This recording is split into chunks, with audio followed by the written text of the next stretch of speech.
está entrando no ar. Debate 93.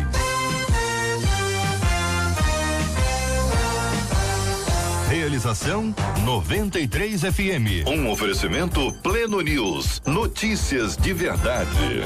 Apresentação J.R. Vargas.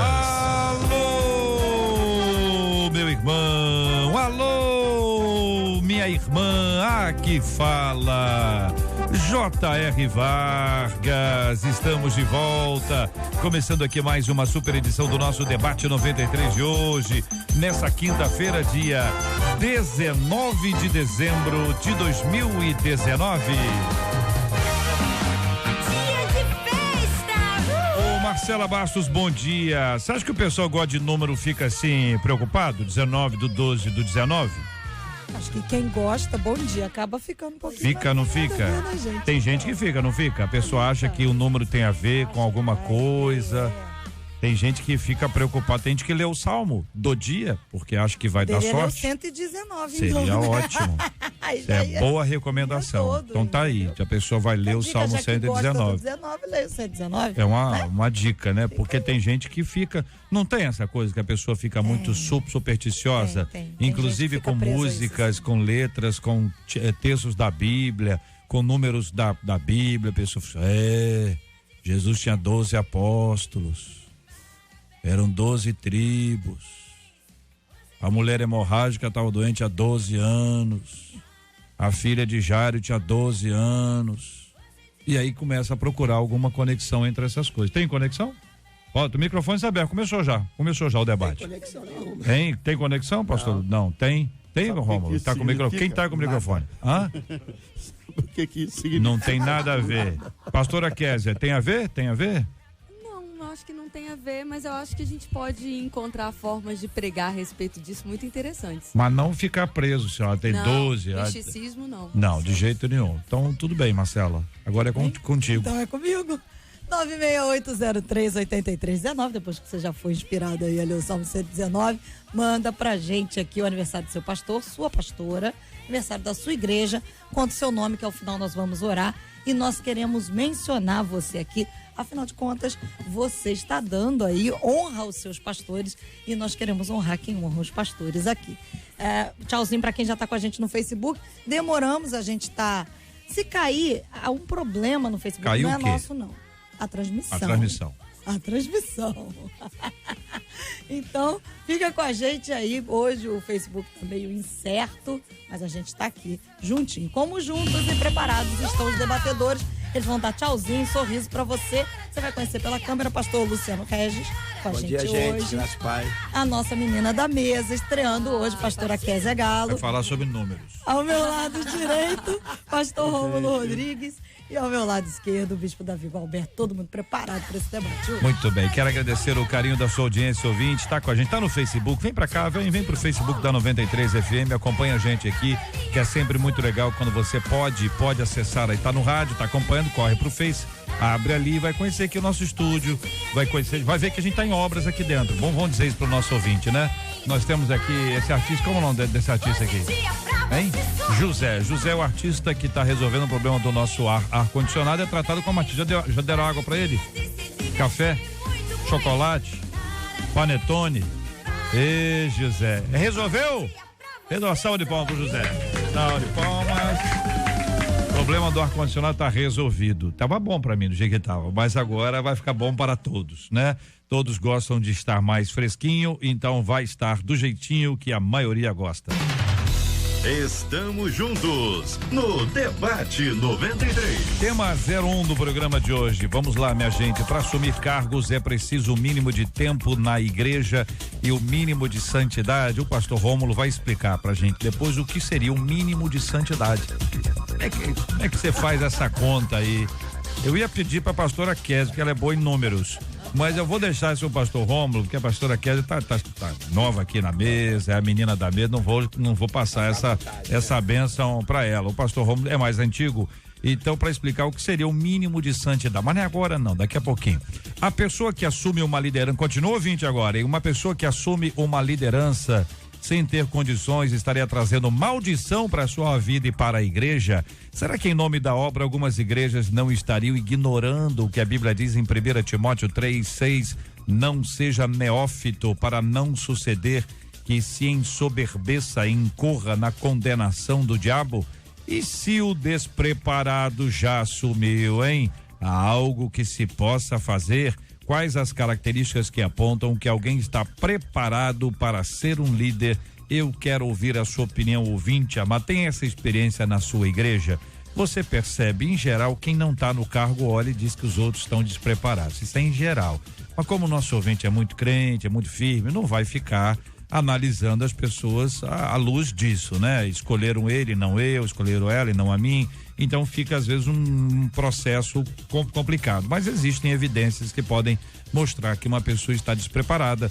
Na Bíblia, todos os líderes, pelo menos aqueles que eu me lembro que agora foram preparados, alguns por muitos e muitos anos, mas evidentemente é um outro tempo, é uma outra forma, e às vezes a necessidade faz o sapo pular, e o sapo não necessariamente é a pessoa, e o sapo é o pastor. Pastor Rômulo, bom dia, bem-vindo, sua opinião sobre o assunto, meu irmão. Bom dia, meus irmãos, bom dia à mesa, bom dia a você que nos ouve, obrigado, né, pela parte que me toca aqui, mas eu acho que quando você fala de mínimo de santidade, primeiro que santidade é um processo, né? Eu acho que ninguém nunca atinge um estágio de santidade tal que ele possa ser considerado alguém alto nível de santidade. É um processo. Santidade é um processo que nos acompanha por toda a nossa vida. Agora, eu acredito que esse mínimo aí tem a ver com testemunho cristão. Testemunho cristão envolve uma série de fatores, né? O leque seria enorme aqui. Testemunho envolve testemunho com relação aos de dentro da igreja, testemunho com relação aos de fora, inclusive não crentes. Testemunho envolve fidelidade na igreja, envolve compatibilidade de visão. Não adianta o sujeito ter até bom testemunho, competência e preparo, se ele não tem compatibilidade com a visão da igreja, com a visão do pastor, com a visão local. Conheço muita gente boa, de fato, e preparada, mas não tinha compatibilidade com a visão. Então, acho que é um conjunto de coisas aí que eu incluiria a questão da santidade, mas é um conjunto de fatores. Disposição de trabalho. Tem gente que é competente, mas não gosta de trabalho, não é disponível. Já vi gente assim. Tem gente que já é mais limitado um pouco, mas tem disposição. Gente que está aberta a aprender. Ministério na igreja ou cargo na igreja é o tipo da coisa que você tem que estar sempre aberto a aprender, a crescer, aprender com quem sabe mais e até aprender com quem sabe menos, com quem tem menos tempo, melhor dizendo, né? Quer dizer, a abertura para o aprendizado, para mim, é um pré-requisito fundamental. Tem gente que chega a um estágio aí da sua caminhada que ele acha que não tem que aprender mais nada. Já sabe tudo.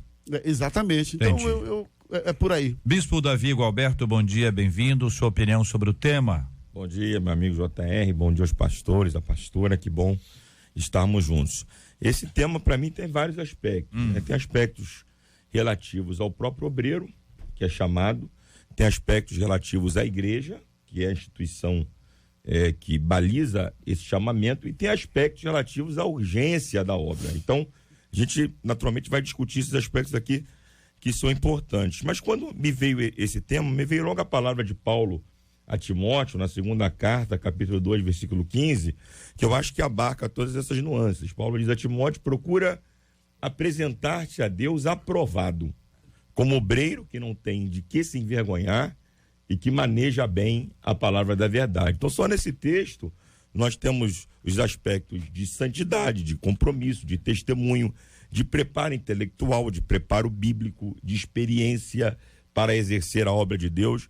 Então, de fato, biblicamente falando, para exercer a obra de Deus tem que ter um chamamento. Mas Deus, quando chama, você colocou muito bem isso, não há um só personagem bíblico que tenha sido chamado por Deus e enviado imediatamente. Todos que foram chamados, eles foram preparados para exercer a obra do Senhor. Então, acho que o preparo espiritual, intelectual, emocional, bíblico, ele é fundamental para que alguém possa, com eficiência, fazer a obra de Deus. Pastor Luciano Regis, sua opinião sobre o assunto. Bom dia, bem-vindo. Bom dia, JR, amados debatedores, você que nos ouve, você que nos assiste e ouve, que Deus nos abençoe na manhã desse dia. Obviamente, essa é uma palavra que já foi dada com propriedade pelos pastores que me antecederam, sobretudo sobre tempo mínimo e santidade, né? Hebreus 12:14, que já foi falado, seguir a paz com todos e a santificação, ou seja, um processo. Mas a gente precisa entender o seguinte: nós vivemos numa demanda e as pessoas inverteram o processo. Jesus pede para a gente orar por trabalhadores, a gente está orando por colheita, né? Jesus pede, olha por trabalhadores, para que eu envie ceifeiros. E a gente está orando por colheita. Nesse sentido, por uma série de processos estarem equivocados na igreja, e eu estou entrando nisso porque já foi falado aqui, não tem por que eu chover no molhado, que eu concordo com o Ingênuo no Miguel que foi falado. No entanto, nós invertemos o processo, e a inversão desse processo nos deixa meio que ansiosos, e a ansiedade nos faz precipitar. E quando a gente se precipita, a gente coloca pessoas que a gente acha que está preparado, mas não estão. Às vezes, essas pessoas, como também já foi dita, Jota, e você que nos ouve, elas estão até tempo de igreja, mas não tem maturidade de igreja, não tem conhecimento da igreja. E quando eu digo da igreja, eu estou falando da comunidade local, estou falando da igreja levantada por Jesus na terra, seus princípios, seus fundamentos, tudo aquilo que ela precisa ser enquanto cidadão do céu. Então, nesse sentido, muitos de nós estamos como? Correndo com aquilo que deveria estar devagar, e devagar com aquilo que deveria estar correndo. Vou repetir, a gente devia estar orando para Deus enviar trabalhadores, mas a gente ora para que venha a colheita. Resultado, não vem colheita, porque a colheita vem através dos trabalhadores. Então a gente coloca as pessoas despreparadas para cumprir um processo que muitas vezes ela poderia ser eficaz, mas pela nossa precipitação, a gente prejudica essa pessoa. Pastora Kézia Galo, muito bom dia, seja bem-vindo ao Debate 93. Muito bom dia, obrigada pelo convite, é uma honra, um privilégio estar aqui, obrigada a vocês, né, pelo carinho de me receberem, a única menina da mesa, tenham misericórdia de mim. É um tema tão interessante, né? Tão abrangente, a gente pode ir para tantos lados, como os pastores já falaram aqui. Mas uma coisa que me chamou a atenção na sua fala, pastor, a respeito de tempo e maturidade, né? São dois pontos que talvez permeiem toda a nossa conversa aqui essa manhã. Alguém está preparado pelo tempo que ele é crente ou pelo tempo em que ele está se preparando na palavra? E aí eu acho que o exemplo de Jesus em ser guiado pelo Espírito Santo a respeito de todas as coisas é o que vai nos trazer segurança a respeito desse assunto.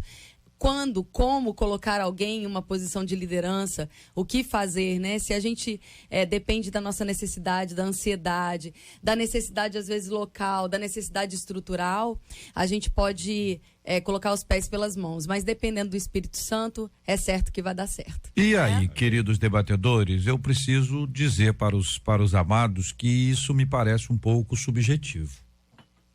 Que é possível que alguém diga assim: eu estou sentindo aqui que essa pessoa está preparada. E a pessoa pode parecer preparada e não está. Existem aqueles que vocês já conhecem bem, que eles se transformam quando assumem um papel de liderança. Existem ditados, frases bonitas que atestam exatamente isso. A pessoa era de um jeito, ao assumir, a pessoa começou. E tem gente que quando assume não larga mais. Não larga mais, vai dizer osso, mas não vou dizer. Não larga mais, não dá espaço para ninguém, esse lugar é meu, cai chuva, tempestade, pastor sai, igreja cai, a pessoa não larga o negócio. E tem aquelas pessoas que não querem nada, são espectadoras, elas não querem o compromisso do trabalho, elas não querem porque acham que não podem, ou não querem se comprometer, não quer mesmo, olha, eu tô sem tempo e tal, dá até a impressão que quem assume é gente à toa, porque quando alguém diz, olha, eu preciso de você para uma missão aqui na igreja, você não tem tempo, então tá dizendo que os outros são o que à toa? É isso que tá dizendo. Então, como a gente lida com isso? Porque isso é dia a dia, né? E aí eu queria que vocês nos dessem um ponto de vista pastoral, mas também um ponto de vista de ovelha. Vocês um dia já foram somente ovelhas, ainda são ovelhas, mas já foram somente ovelhas, já enxergaram a igreja por um outro lado, né? De dentro, de baixo para cima, vendo as estruturas, as estratégias, famílias que mandam, pessoas influentes. E tem gente que diz que quem tem dinheiro sobe mais rápido. Tem igreja que tem hierarquia. Será? Hierarquia, que aí quem define é a liderança da igreja. Diz, olha, você vai agora, depois você sobe para tal, para tal, para tal. Tem igreja que a pessoa é eleita no voto. Isso aí. Existe um grupo de pessoas que vota. Aí tem alguém que é eleito, enfim, tá bom? Sim, eu estou pensando aqui o seguinte.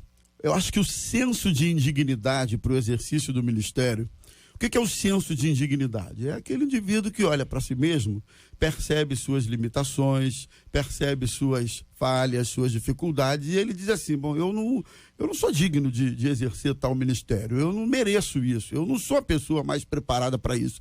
Esse senso de indignidade tem o seu lado bom, tem o seu lado positivo, porque é alguém que entra no exercício do ministério ou de uma liderança se percebendo assim, né? E ele caminha conjugando as duas coisas, que é o preparo e a dependência de Deus.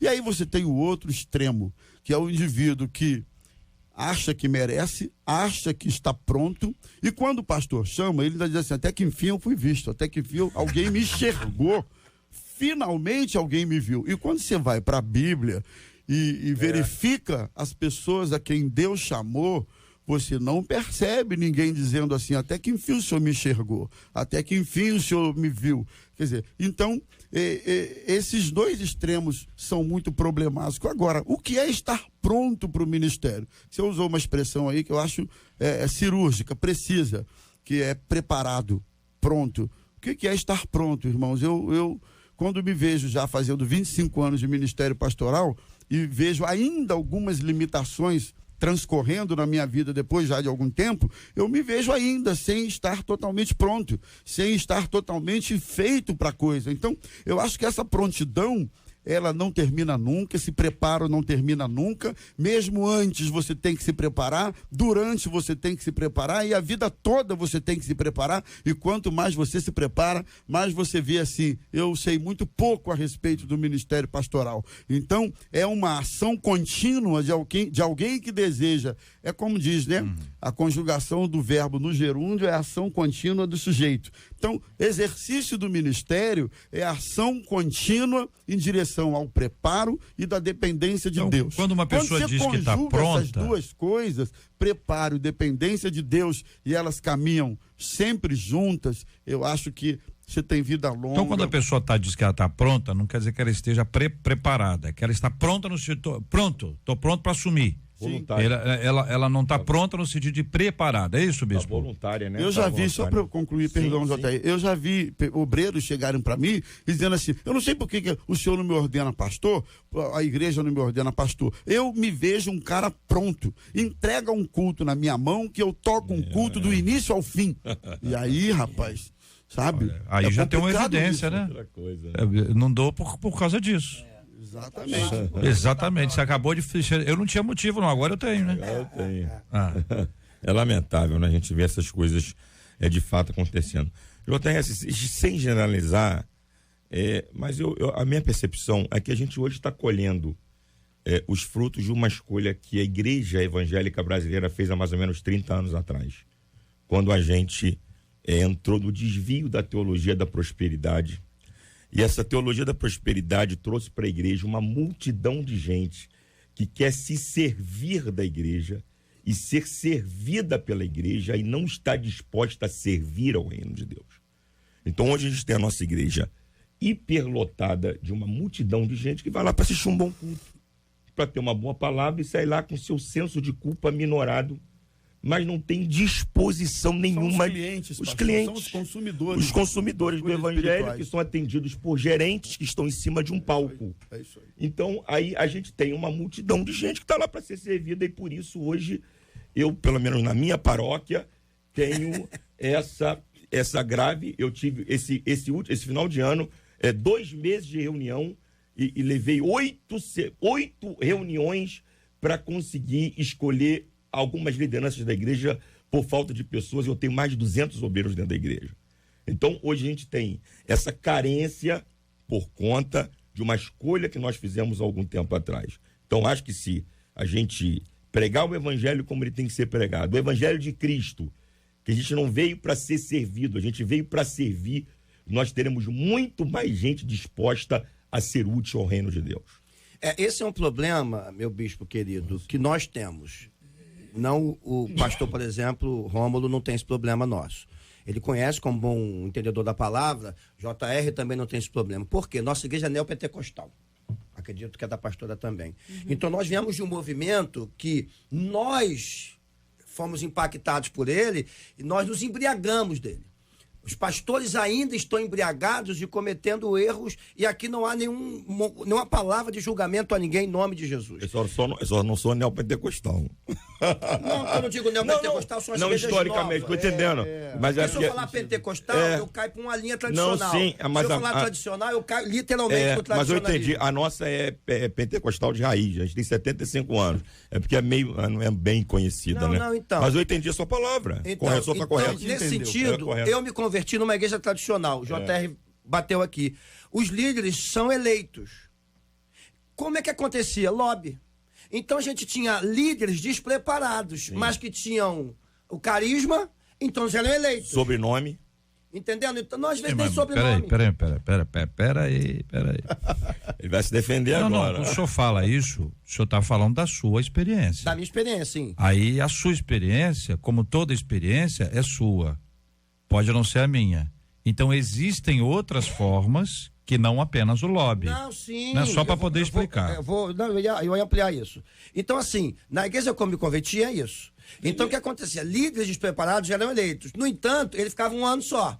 Então, ele sabia que ele era dono do negócio. Isso. E, obviamente, o pastor e a junta exercia influência sobre ele o tempo inteiro. Então, por mais que ele fizesse lobby e fosse eleito, ele tinha uma junta supervisionando ele o tempo inteiro. Outras igrejas tradicionais são juntas, presbitério, que elege, concílio, que vão eleger. No nosso caso, então, nesse sentido, quem vem de um tradicionalismo nesse sentido da palavra, ele tem menos problema do que nós. Porque nós, sobretudo as igrejas pós-modernas, vamos usar essa palavra, né, nós tivemos esses problemas de liderança. Por quê?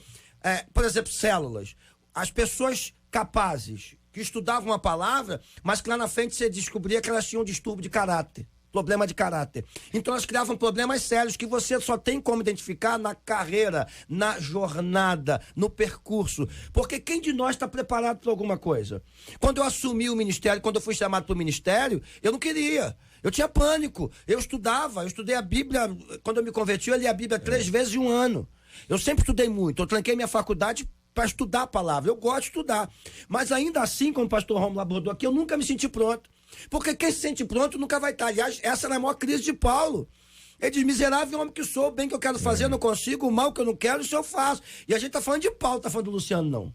A gente está falando desse cara. Então, assim, ministério, chamado, liderança, ninguém nunca está pronto, mas precisa se preparar o tempo inteiro. Sim. E nós, pastores, precisamos, independente da linha da nossa igreja, seja ela tradicional ou não, nós precisamos ter um pouco mais de oração nesse sentido, independente da urgência da obra. Você que nos assiste ou ouve, você precisa parar para te fazer uma pergunta. Aonde eu sou útil e importante no chamado, no grande chamado de Deus? Você está pronto para apenas pregar o evangelho e nunca ter o teu nome citado no altar? Você está pronto para ser canal de Deus, para que uma igreja cresça e você nunca apareça? Se você estiver pronto para isso, se prepare, você será um bom líder. Outra coisa, pastor, o JR também não estão deixando a pastora falar, só quero avisar vocês três, que os três já falaram, já cantaram, os três só falta dançar.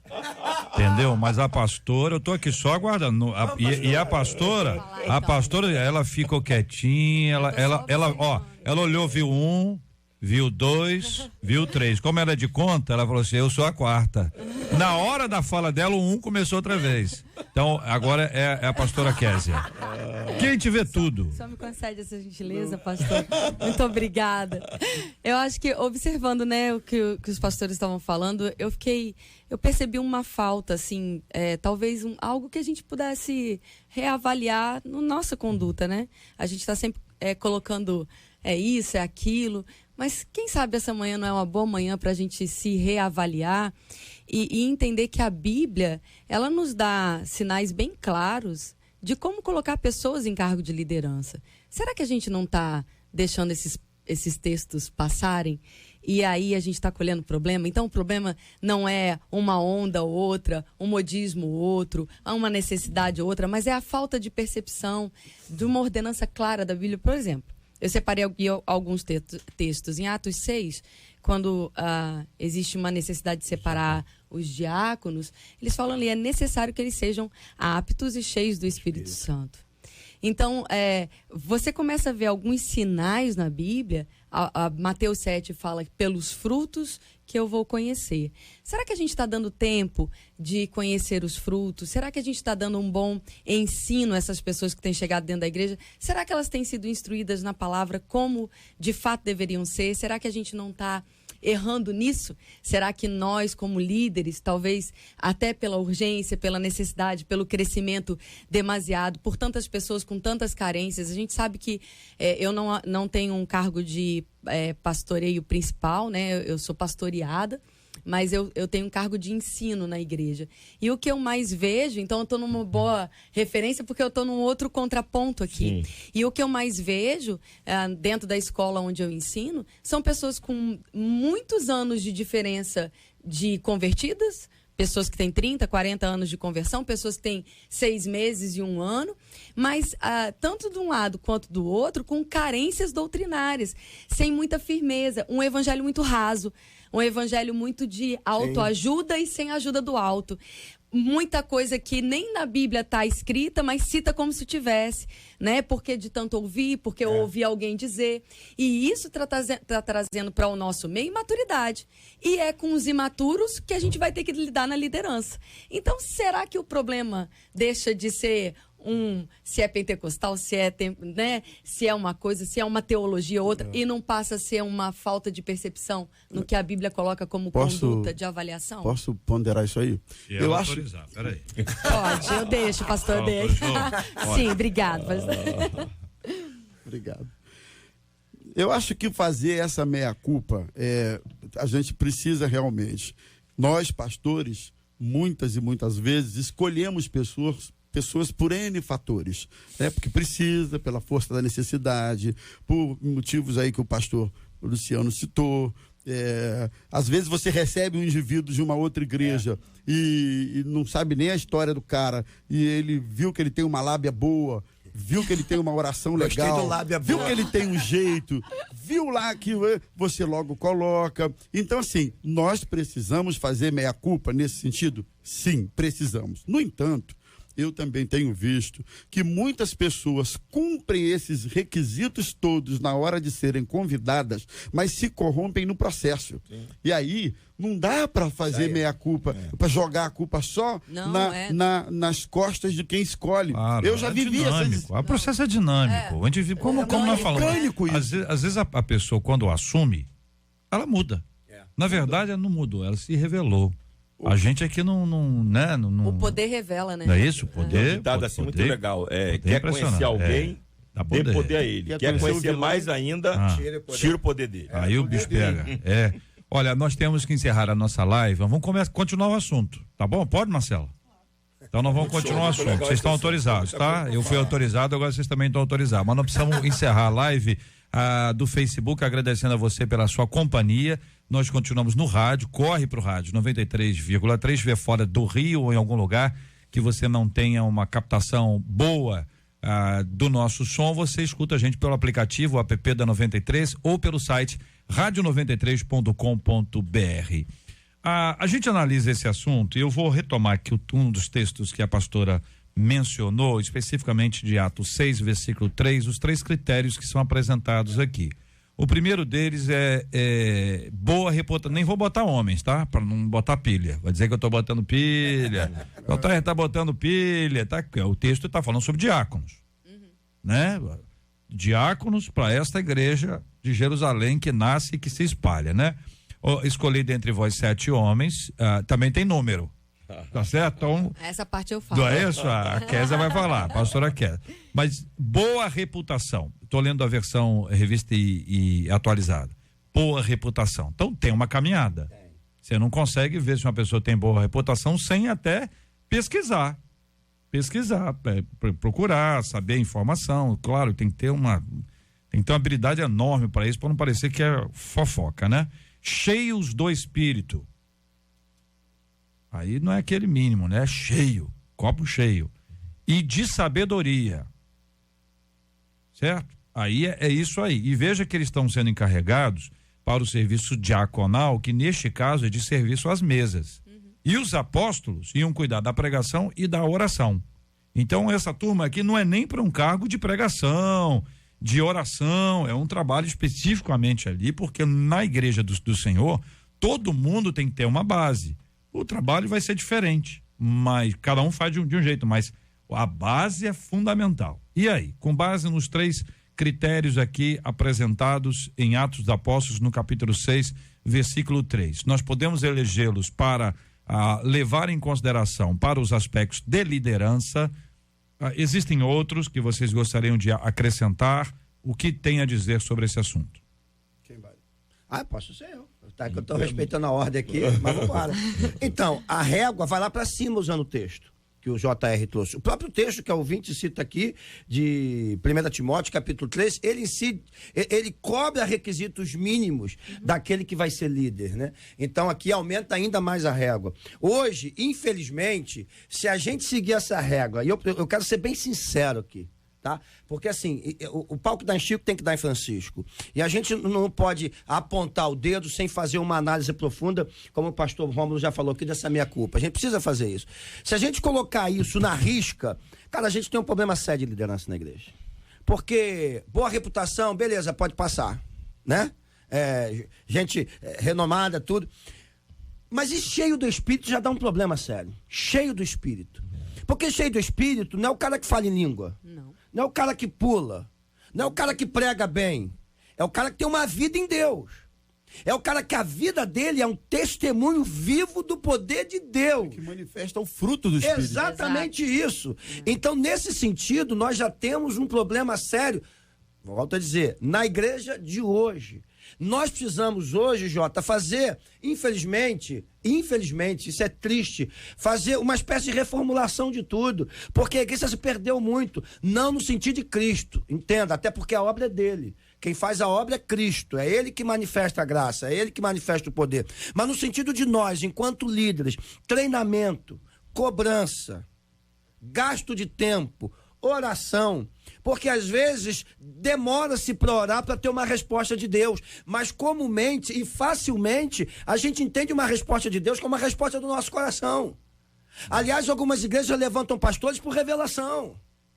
E a gente sabe disso. Existe gente que levanta líderes por revelação, por entendimento e por uma série de fatores. Então, se a gente botar essa régua de Atos 6 que o JR trouxe e a pastora trouxe aqui, essa régua por si só já resolve o problema todo. Se a gente entender que a gente precisa levantar gente cheia de Deus, e JR já falou, não é quem vai pregar, não. É quem vai cuidar da mesa, quem vai servir as famílias, quem vai pôr ordem nesse negócio. Quem vai servir, quem vai ajudar a levar a ceia para dentro de casa, enfim.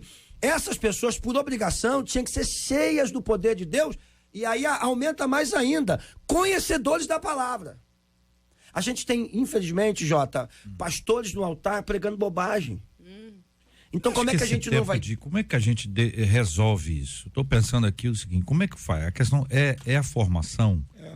A gente precisa, e aí vem assim, o pastor precisa de mais tempo para ser formado pastor, a comunidade para ser estabelecida, para ser organizada, para ser estruturada, ela precisa de um tempo maior para formação de liderança. Entendem? Lógico que eu tô falando assim, e se eu escrever aqui, eu vou escrever aqui, vou fazer um plano sensacional aqui. Entendeu? Só que a vida diária é dinâmica, como disse o pastor Rômulo. É orgânica. Você não tem um negócio assim, A mais B igual a C. Acho que você, quando você leu o texto, você foi ao encontro do que a pastora Kézia colocou, mostrando que a igreja precisa seguir o padrão bíblico. Exato. O nosso problema é que a gente deixou de seguir o padrão bíblico para seguir um padrão gerencial. Exato. Por causa da necessidade. Um padrão empresarial. Então, quando a gente inverteu as coisas, a gente está com um problema. Isso aí. Porque a Bíblia é suficiente para resolver todas as nossas questões. Amém. Quando a gente se afastou da Bíblia, por exemplo, a gente gerou um problema sério. Só dentro, pastor, na sua fala para corroborar. Sim. O JS, 7 diáconos para ser levantado e já tinham quase 5.000 pessoas na igreja. Olha aí, e que daria conta de todo mundo. Mas aí seguindo o padrão bíblico. Então, só concluir, pastora Kézia. Então, o que acontece? A gente, quando forma obreiros hoje, numa grande maioria, a gente, em vez de dar para ele fundamentação bíblica, a gente dá um curso. A gente dá um curso. A gente coloca o cara dentro de uma sala e é pior, a gente está trazendo coach para ministrar para obreiro. Exatamente. A gente está colocando coach para ministrar para obreiro. A gente tá criando gerentes e não pastores. Tá tirando o brilho de Jesus e botando o brilho os de homens, Cristo. né? Então, a palavra tem sido deixada de lado e nós estamos seguindo padrões empresariais. Esse é o problema da igreja hoje. Eu queria só, à luz do que está sendo exposto aqui, ressaltar uma expressão que para mim ela é inseparável disso aí. A expressão processo. No reino de Deus, tudo o que Jesus propõe, o que a palavra propõe, o que os apóstolos propõem, envolve a questão do processo. Eu vou além. Até a conversão de uma pessoa está ligada a um processo. Tem gente que diz assim, eu me converti no dia 8 de abril de 1999, às 2h15 da tarde. Caramba, a vida do cara deu um clique naquele dia e a partir daí tudo mudou. Mas eu considero que na maioria dos casos, a conversão começou, como é o nome daquele Timão? Timão, não é o Corinthians, Flamengo. não, que vira lá o navio. Pumba do Rei Leão, não, É Timão o nome, aquele Só instrumento pra que você gira o navio. Você começa a girar a rota de um navio, você começa a manipular o timão aqui, mas o navio vai começar a mudar a sua rota alguns quilômetros, alguma distância à frente. É uma rota que vai sendo mudada aos poucos. Na conversão... Uma Kombi também é assim. Olha só o exemplo da Kombi. A folga, né? Folga. A Kombi. Você vira hoje para ela virar amanhã. Você começa hoje, virando a Kombi. Quem tem Kombi sabe. A Kombi, ela vai obedecer esse comando lá na frente. Assim, a própria conversão, gente, às vezes a mudança começa naquele dia, mas ela vai se efetuando num processo. Então, nós não queremos dar tempo, o processo demanda tempo. Voltando para Atos capítulo 6, os critérios que foram colocados aí, me lembra aí, cheio do espírito, sabedoria e de boa reputação. Você não obedece a esses critérios sem dar tempo para que o processo aconteça. Deixa eu ler para vocês. Paulo e Barnabé. Deixa eu ler para vocês. Exatamente. Paulo e Barnabé? Exatamente. Aliás, então, eu quero sublinhar aqui essa expressão processo. Agora, deixa eu ler para vocês. Se não tiver processo, não tem continuidade. Um texto bíblico que é o seguinte: esse texto, de alguma forma, eu estava até perguntando para Marcela qual foi o tema de ontem, porque as pessoas acham que eu guardo essas coisas. E eu tenho uma estratégia de sobrevivência, que é quando eu estou na igreja, eu não lembro de mais nada além da igreja. E quando eu estou aqui na rádio, não lembro da igreja, só lembro da rádio. Lógico que não é literal, né? Mas assim, porque senão você não foca em um e não foca em outro. Eu vi um menino uma vez que ele tinha no pé dele escrito assim, foco, como é que é? Força, foco e fé. Força foco e foco no pé dele. Eu falei assim, força, olhando o pé dele, né? Força e foco, e falei assim, e a fé? Tá aqui dentro. Apontou pro coração. Mas vamos voltar aqui ao texto bíblico. Atos 19, então eu estou dizendo isso porque eu me lembrei desse texto para ontem, e ontem, por algum motivo, a gente não entrou e Deus me trouxe ao coração o texto outra vez. Atos 19, então não era para ontem, era para hoje. Atos 19 era igual o Leme, era a Kombi, era ontem, mas era para hoje. Atos 19, versículo 8 em diante. Durante 3 meses, Paulo frequentou a sinagoga, onde ele falava ousadamente, é legal que descreve aqui, né? Ousadamente, dissertando e persuadindo com respeito ao reino de Deus. Visto que alguns deles se mostravam empedernidos, coração duro, e descrentes, falando mal do caminho, que é o evangelho, o cristianismo, diante da multidão, Paulo, apartando-se dele, separou os discípulos passando a discorrer diariamente na escola de Tirano. Durou isso por espaço de 2 anos, dando ensejo a que todos os habitantes da Ásia ouvissem a palavra do Senhor, tanto judeus como gregos, e Deus, pelas mãos de Paulo, fazia milagres extraordinários. O meu ponto aqui é que estes líderes aqui, esses discípulos, foram preparados por 2 anos, e eles foram os plantadores das igrejas da Ásia. A mesma Ásia para a qual Paulo foi impedido pelo Espírito Santo de ir. Às vezes, você aparentemente dá um passo para trás ou 2 passos para trás para dar vários passos para frente. Amém. A gente, já que estamos repensando, a gente podia propor essa reflexão para cada liderança, a partir de nós, evidentemente, de que talvez seja uma boa hora de estabelecer um tratamento, um estudo, sei lá o que vai, cada um tem o seu jeitão lá, né? Mas de você trabalhar um pouco mais essa liderança, formando-a à luz das escrituras, com base nas sagradas letras, para a gente poder avançar em termos espirituais, né? Eu fiquei preocupado com essa coisa, a gente ter muita instrução externa, que pode ser boa por um lado e pode ser ruim por outro lado, mas não ter a Bíblia. Ou a Bíblia ser assim, rapidinho. A segunda opção. A segunda opção, olha, vamos ler um texto da Bíblia, porque eu preciso ler, ó. Lido o texto, vem cá, o fulano e tal, aí começa lá o show. Não, então a gente teve, eu vou dizer uma coisa que estava na internet, tá? Eu não assisti, eu vi na internet. Meu Deus. Um cara que é famoso coach, foi ministrar numa igreja grande de São Paulo, tá na internet. Nem vou citar o nome da igreja, mas todo mundo sabe. Eu não sei. Só entrar na internet aí vai ver. Eu vou não. Depois entra e vê. Aí chama um coach para pregar, um monte de pastor, uma igreja gigantesca, lotada, e o cara começa a xingar, inclusive, os pastores em cima do altar, irmão. Sem usar a Bíblia. Aí os pastores aqui, ó. Aplaude. E pagaram um dinheirão para assistir isso aí. Então preste atenção. É o que o Jota falou. A gente precisa dar alguns passos atrás. A gente precisa refazer. E assim, a gente precisa entender uma coisa. Quando dá passo atrás, isso implica em perda. Sim. Ninguém dá passo atrás e continua vencendo. O passo atrás implica numa reformulação geral. Então, se a gente se preocupar com as perdas, a gente vai ter uma perda muito maior. Porque o passo atrás significa, cara, eu preciso frear isso aqui. Não, eu preciso rever o processo. Eu preciso entender para quem eu estou trabalhando. Eu preciso entender para quem eu estou fazendo. Quem me chamou. Para onde eu vou levar meu povo? Para onde eu vou levar a minha comunidade? Para onde eu vou levar as pessoas que vão chegar? Cara, eu preciso parar. E quando você parar para você rever algumas coisas, você vai ter problema na liderança que você tem atual.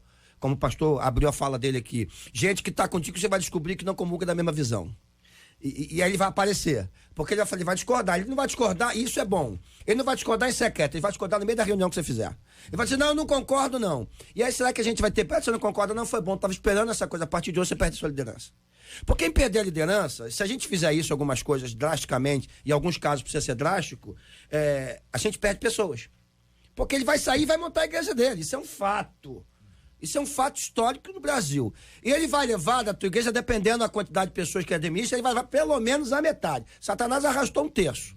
Então ele vai levar uma galera. Nós somos melhores do que o diabo. Isso é o fato. Então assim, mas se a gente não agir com conhecimento bíblico, em oração, buscando em Deus aquilo que ele tem para nós, a gente vai continuar tendo problema. Agora eu queria levantar um ponto aqui, talvez...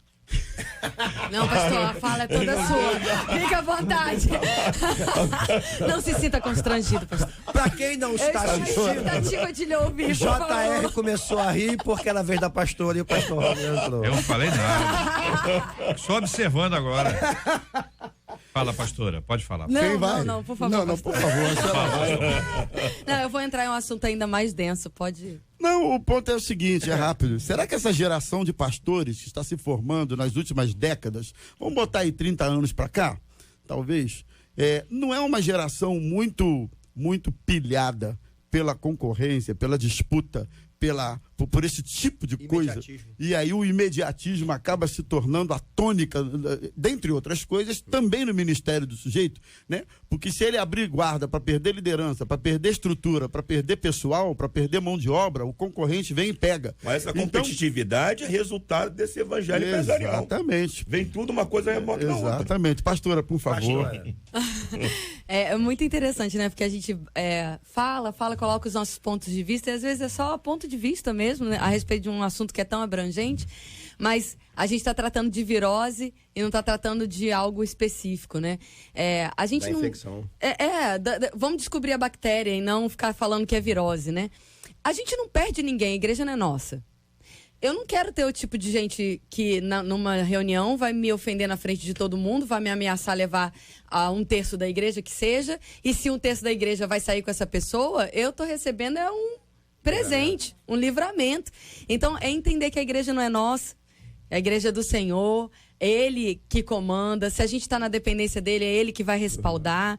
É interessante quando a gente volta ao assunto de, será que a gente não está desprezando o que a Bíblia fala e tomando as falas de homens, de pessoas boas, pessoas que corroboram para o ministério? A gente não está falando mal aqui das pessoas que ajudam a gente com treinamentos. Quantos treinamentos maravilhosos que tem? O problema é substituir. O problema não é ter, né? O problema é a substituição. Ou às vezes uma linha até mesmo mundana, disfarçada de uma fala gospel dentro da igreja. Esse é o problema. Mas Bill Hybels, um grande líder da igreja, ele fala, não coloque ninguém por necessidade, você nunca mais vai tirar essa pessoa de lá. Uma fala tão interessante, né? Não coloque ninguém por necessidade, porque depois você nunca mais tira essa pessoa de lá. Então, pastora, mas pra você continuar mais fundo, não é isso que está acontecendo na igreja? Então, mas a razão, será que não é porque a gente está dando atenção demais a essas frases e pouca atenção à palavra? Hebreus 6, quando a Bíblia vai citar da doutrina básica, ela tem uma lista ali de imposição de mãos, fé, ressurreição dos mortos, juízo eterno. E aí a gente pega essa lista básica de doutrinas e fala, sem essas coisas básicas, nós não estamos aptos biblicamente para prosseguir. Aí eu pergunto, se a Bíblia está chamando isso de base, será que a gente não está desprezando o que a Bíblia está chamando de base e considerando base qualquer coisa que supra a nossa necessidade? Agora, um outro lado dessa mesma história é que, ainda que a gente faça todo o processo como ele deve ser feito corretamente, ainda pode aparecer Judas, pode aparecer Pedro, Com certeza. pode aparecer o irmão Tomé, que faltou o principal culto, pode aparecer. Correto? Não pode acontecer? Sim. Ele foi ao culto? Vai acontecer. Tomé deixou todo mundo esperando, achou que ele ia estar lá para dar uma força no culto e não apareceu. Pode acontecer, pode acontecer. Estamos lidando com seres humanos. Me parece que tudo isso aqui é fundamental, e eu queria utilizar uma expressão, eu quero ser igual a. E aí deixar um espaçozinho. Porque todos nós temos pessoas que nos inspiram. Não é verdade? Pessoas que nos inspiram, ou que já nos inspiraram, ou que já nos inspiraram mais. Não é que você diga assim, poxa vida, o fulano e tal. E tem um tempo que a gente fala igual a pessoa. Nos anos 90, o que tinha a moda cavanhaque era uma coisa impressionante. Entendeu? O cavanhaque era presente na pastosada toda. Tinha um motivo, tinha uma razão. Nos anos 90. Quero ver ficar igual agora. Entendeu? Cabelão e tal. Porque havia uma inspiração, assim como existem mulheres que acabam inspirando outras mulheres. Eu tô curiosa para saber qual era a inspiração. Não, a irmã é muito nova. Né? Não, é o pastor Caio Fábio. O pastor Caio Fábio. O pastor Caio Fábio. O que havia de pastores com cavanhaque era uma coisa impressionante. E falavam igual o Caio, tentavam, né? Porque o Caio, quando falava, pastor Caio, quando falava um adjetivo, ele dava mais um 5 juntinho. Então a galera ia atrás, o negócio dos adjetivos deu uma evoluída. Mas depois nós tivemos outras pessoas que foram inspiradoras e outros líderes que continuam a inspirar. E a pergunta é: quem eu sou?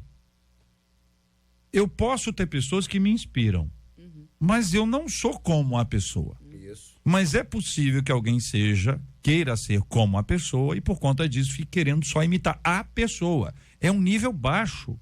Enquanto você tem um andar de cima, que é como Paulo disse, ele pôs meus imitadores como eu sou de Cristo. Você lembra de música antiga, né? Eu quero ser um vaso novo, né? Isso. Nas mãos do, ele quebra a minha vida e faz-a de novo. Então todo esse processo, cuja mão que nos prepara é a mão de Deus. Ele que nos prepara, ele que nos estrutura. A gente viveu uma fase que a gente tinha vários líderes, tinha discípulos. Não, fulano é meu discípulo. E o fulano que era meu discípulo, se não cantasse na partitura estabelecida ali, isso era uma coisa, havia até uma opressão. Não pode dizer nada sem minha autorização, não pode comprar nada sem minha autorização. Marido tá interessado, aí entendeu? Perguntava para a liderança se podia ou não. Então tem umas coisas que ainda estão aí, como disse o pastor Luciano, que é meio que estranho a isso aqui. Fora o fato de liderança ser escolhida com base na nossa identificação. Gosto tanto de você. E aí você vai ser conduzido a uma área de atuação. Acho que os pontos apontados aqui foram muito fortes, muito importantes. Gente, eu tenho convicção que as 4 igrejas aqui representadas têm problemas, porque é natural que eles existam, mas eu acho que hoje a gente faz aqui um exercício de reflexão, de ponderação, e eu queria fazer 2 apelos aqui para os nossos ouvintes. Primeiro apelo para você que acha que a liderança da sua igreja errou quando escolheu fulano, não escolheu você. E aí, por conta disso, você ficou bravo ou brava e sabe dos defeitos de todo mundo e tem aí na sua mão 3 pedrinhas para atirar em Golias. Só Golias já morreu. O Golias não precisa matar mais. O Golias já morreu, bispo? Sim. O Golias morreu e faz muito tempo. Isso aí. A pessoa fica com pedrinha na mão para tentar achar o Golias. Só o Golias já morreu. Deixa as pedrinhas de lado e começa a trabalhar. Se você discorda, se não foi do jeito que você achou que tinha que ser, se você sentiu preterido, a pessoa escolheu outro e não, você, por favor, comece a orar por esse assunto, coloque-se diante de Deus, reconheça o seu erro quando você alimentou uma certa raiva dentro de você e siga adiante. A segunda palavra é para quem está de braço cruzado e pode ajudar. Deus te deu dons, talentos que você tá enterrando. Tá dizendo que não tem tempo, mas você sabe que se você se empenhar, você tem tempo. Isso. As coisas não estão acontecendo porque você está de braços cruzados, enquanto outros estão carregando pianos, no plural, nas costas. E aí você diz, não, mas tem gente que não larga o osso, porque às vezes você não está lá para dizer, se deixa eu ajudar a carregar o piano, sabe o que a gente precisa? A gente precisa de mais gente para trabalhar e menos gente para liderar. Mais gente eu achei muito, muito boa a palavra do pastor Luciano, quando trouxe a lembrança, o texto de Mateus capítulo 9, rogai, pois, ao Senhor da Seara que mande trabalhadores. Não foi para encher a igreja, não foi mesmo. É muito boa essa palavra. Leva essa palavra comigo e compartilhe com os nossos maravilhosos ouvintes. São 11h56. Este é o Debate 93, com J.R. Vargas, na 93 FM. Muito obrigado aos nossos debatedores. Pastor Luciano Regis, obrigado, um abraço, meu irmão. Prazer estar aqui mais uma vez, J.R., Deus abençoe. Eu queria, se você me permite, a gente vai fazer uma ação social para pessoas em situação de rua. E a gente vai fazer uma segunda-feira na comunidade Beira Rio, lá no Recreio. A gente quer alcançar 150 famílias com jantar, uma ceia completa de tudo e presente, brinquedos para seus filhos.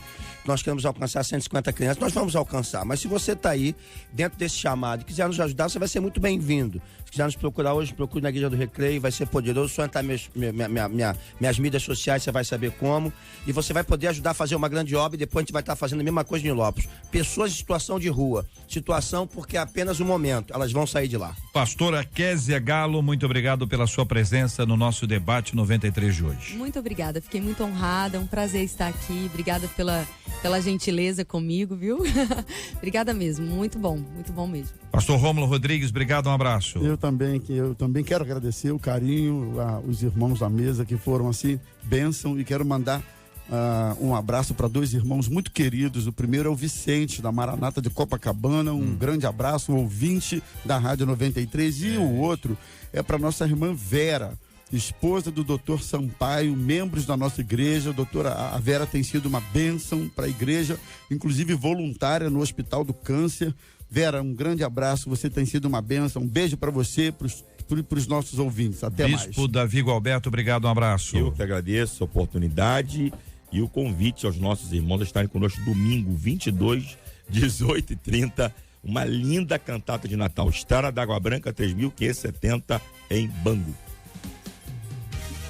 Vamos dar parabéns aos pastores, porque hoje é aniversário da pastora Francisca Maria de Queiroz, ela que é do Ministério Palavra, Unção e Poder ali em Campo Grande. Aniversário do pastor Erli Belisário, da Assembleia de Deus em São Conrado, da pastora Simone, da Igreja Profética Redentor, Viviane em Belfor Roxo, do bispo Ricardo Gomes, da Comunidade Cristã Terra Fértil em Guadalupe, da pastora Fernanda Brum, da Igreja Profetizando as Nações ali na Barra da Tijuca. E adiantadamente, porque ele já tá ali assim, já ótimo, assim, doido pra fazer aniversário, faz aniversário amanhã, pastor Luciano Regis. 37 anos, nem parece, né? Então ele tá assim, achando que a gente vai acreditar que ele tá com 37. Mas glória a Deus, né? Deus é bom. Então, cara dele. Meu silêncio é o meu comentário. Um beijo pra todo mundo que acompanhou a gente até agora, até amanhã, com a graça do nosso Deus, assim, Maravilha. Parabéns, Luciano. Muito bom.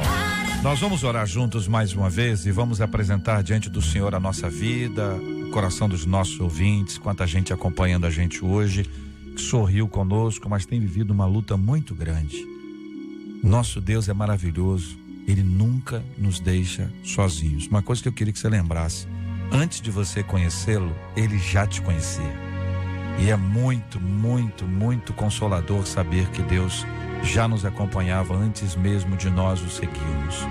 Vamos orar pelos enfermos, pela cura dos enfermos, consola os corações enlutados e por toda a liderança.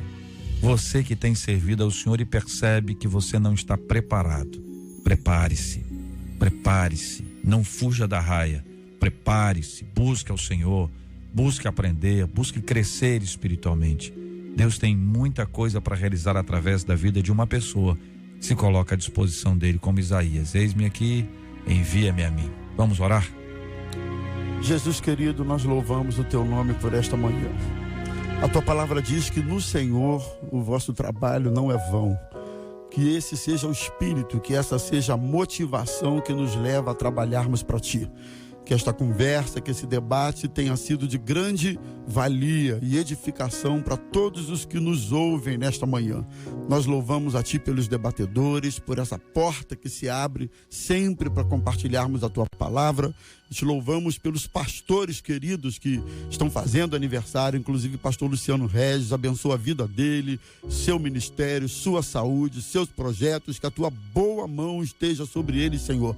Assim como a pastora Francisca, Fernanda Brum, pastora Erli Belisário, pastora Simone, pastor Bispo Ricardo, são irmãos preciosos por quem oramos para que a tua bênção os envolva. Fica conosco, oramos pelos que estão hospitalizados, quem sabe nos ouvindo agora de um leito de hospital, que o teu Espírito Santo possa alcançar a cada um, Senhor. Fica conosco ainda no restante desse dia. É a nossa oração no precioso nome de Jesus, o nosso Salvador. Amém. Que Deus te abençoe. Você acabou de ouvir Debate 93.